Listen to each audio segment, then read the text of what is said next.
तो हमने थ्रेड को हाईलाइट कर दिया। अब क्या करना है हमें, इसको जैसे फ्री हैंडली मैंने यहाँ पे नीचे ड्रॉ किया है, ये हमारे स्क्रू का पार्ट है, नीचे का बेस है, ठीक है। तो इसको फ्री हैंड ड्रॉ कर देते हैं, ठीक है। हमारा तो सिर्फ थ्रेड ऊपर का था और ये स्क्रू का पार्ट है जहाँ पे जिस पे थ्रेड कटा हुआ है, ठीक है।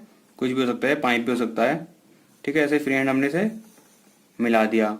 अब इसके फ्री हैंड जो हमने इसे मिलाया है, इसको चलिए मैं इस पर आर्क नहीं बनाई थी, फ्री हैंड बना देता हूँ डायरेक्ट, ठीक है। तो जो हमारा ये था, अब इस पे मैं हैच कर देता हूँ। मैं हैच करने के लिए क्या करेंगे, ड्राफ्टर को 45 डिग्री एंगल पे सेट करेंगे और यहाँ से एक डिस्टेंस पे हैच कर देंगे, ठीक है। तो हैच कर दिया तो ये हमारा BSW थ्रेड बन गया, ठीक है। अब हम बनाएंगे BA थ्रेड, ठीक है। तो BA थ्रेड बनाने के लिए ब्रिटिश एसोसिएशन थ्रेड, तो ठीक है, उसके लिए हमने सबसे पहले पिच ड्रॉ कर ली। पिच हमारी 40 mm की, जैसे हमने BSW थ्रेड में बनाई थी, ठीक है। उसके बाद हम क्या करेंगे, अपनी ये वैल्यू एच ड्रॉ करेंगे, ठीक है। एच हमारा कितना है इसमें, एच हमारा है 1.136 P है इसमें, ठीक है। तो मैं ऊपर मार्क करता हूँ कैलकुलेटर में, कैलकुलेट करने के बाद, और हॉरिजॉन्टली ऊपर और नीचे 2 लाइन ड्रॉ कर देता हूँ। तो जो हमारी एच की वैल्यू थी कितनी थी, 1.136 इंटू पी थी, ठीक है। तो पी की वैल्यू हमारी 40 थी। तो कितनी हमारी वैल्यू आंसर निकला कैलकुलेटर में, कैलकुलेट करने के बाद 45.44, ठीक है। तो 45.44 हम ले लेते हैं, इसको 45.5 ले लेते हैं इसको, ठीक है, अप्रोक्स में। तो इसे मार्क करते हैं, एक बार 0 पे मार्क किया हमने और एक बार 45.5 पे, ठीक है। अब जो ये 2 पॉइंट मिले हमने, इस पे एक लाइन खींच देंगे हम, ठीक है। हॉरिजॉन्टली लाइन खींच दी ऊपर नीचे, ठीक है।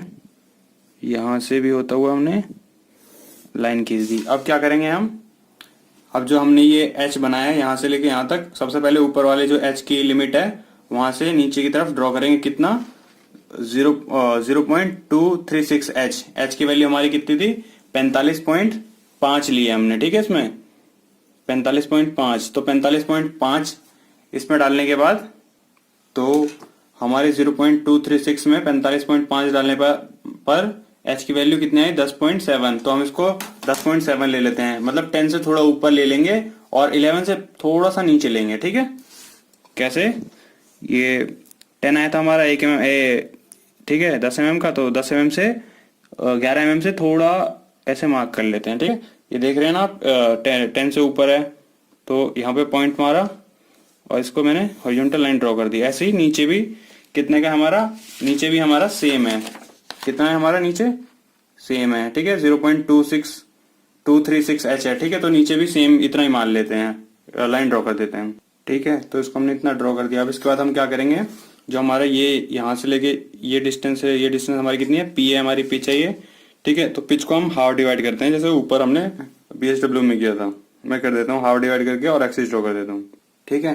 तो P/2 का भी हमने एक्सिस ड्रॉ कर दिया, ये, ठीक है। अब इसके बाद क्या करेंगे, हमें इसमें एंगल बनाना है, कितना, 47.5 का। तो एक मेथड था कि मैं यहाँ से हाफ एंगल लूँ, हाफ एंगल लेके कितना 47.5 का हाफ एंगल लेके यहाँ इस पॉइंट से यहाँ तक ड्रॉ कर दूं, फिर यूं कर दूं, ये लंबा मेथड है।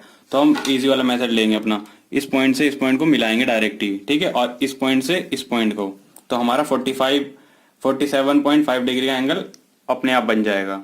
इजी मेथड है ये, क्योंकि हमारी कैलकुलेशन हमें यहां सही करनी है, एंगल अपने आप मिलेगा हमें, ठीक है। तो मैं डायरेक्ट ड्रॉ कर देता हूं। तो मैंने इस पॉइंट को इस पॉइंट से मिलाया और इस पॉइंट को इस पॉइंट से। अब देखिए, आप डी रखकर मैं आपको दिखाता हूं, ठीक है। तो आप देखिए, मैंने इस लाइन पे रखा डी अपना, और यहाँ पर हमारा 47.5 डिग्री का एंगल बन रहा है, ठीक है। तो आप ऐसे ही ड्रॉ करेंगे। अब इस पॉइंट को इस पॉइंट से डायरेक्ट ड्रॉ कर देते हैं, इस पॉइंट को इस पॉइंट से, इस पॉइंट को इस पॉइंट से, ऐसे सबको, ठीक है। हमारा ये थ्रेड बन जाएगा, ठीक है। तो हमने इसको ऐसे ड्रॉ कर दिया, ठीक है, इतना हो गया। अब इसमें एंगल भी हमारा बन गया है 47.5 डिग्री का, ठीक है। अब इसमें हमें कर्व दिखाना है। कर्व कैसे दिखाएंगे, जैसे मैंने पहले ही बताया था कि यहाँ से लेके यहाँ तक की जो डिस्टेंस है उस उतनी ही लेके हम यहाँ नीचे कहीं पॉइंट मारेंगे, और इस पॉइंट पे भी, इस पॉइंट पे भी, ऐसे ही हम इधर भी, क्योंकि नीचे भी सेम ही वैल्यू में है, ठीक है। तो मैं इसको पॉइंट लेता हूँ, फिर यहाँ से कंपास की हेल्प से, जैसे BSW थ्रेड में बनाया था कर्व, वैसे ड्रॉ कर देंगे, ठीक है। डिस्टेंस हमारी यहाँ से यहाँ तक की इतनी डिस्टेंस हमें इस पे लेनी है, फिर इसकी इतनी डिस्टेंस हमें इस वाले पॉइंट पे लेनी है, ठीक है, इस पॉइंट से, जैसे हमने BSW में लिया था। तो मैं डायरेक्ट ड्रॉ कर देता हूँ। तो ये कर्व ड्रॉ गया, अब इसे हाईलाइट कर देता हूँ। तो हाईलाइट कर दिया। अब जो हमारा ये थ्रेड जिस स्क्रू पे या फिर जिस बॉडी पे कटा है उसको हम दिखा देते हैं इस फ्री हैंड लाइनिंग से, इसे शो कर देते हैं हम, ठीक है। इसको यहाँ मिला दिया। अब इस पे हैच कर देते हैं जैसे BSW थ्रेड पे किया था, और हमारा थ्रेड तैयार है, BA thread, British association thread.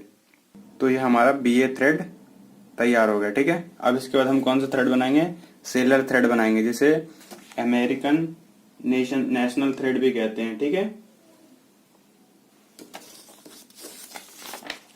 तो सेलर थ्रेड बनाने के लिए या अमेरिकन नेशनल थ्रेड बनाने के लिए सबसे पहले हमने एक्सिस लाइन ड्रॉ की, जो कितनी जैसे, और एक्सिस लाइन के बीच की डिस्टेंस हमने P रखी। P हमारी पिच है 40 mm की, हमने पिच ली है जैसे ऊपर में ली है BSW थ्रेड में, BA थ्रेड में, ठीक है, ऐसे ही हमने ड्रॉ की।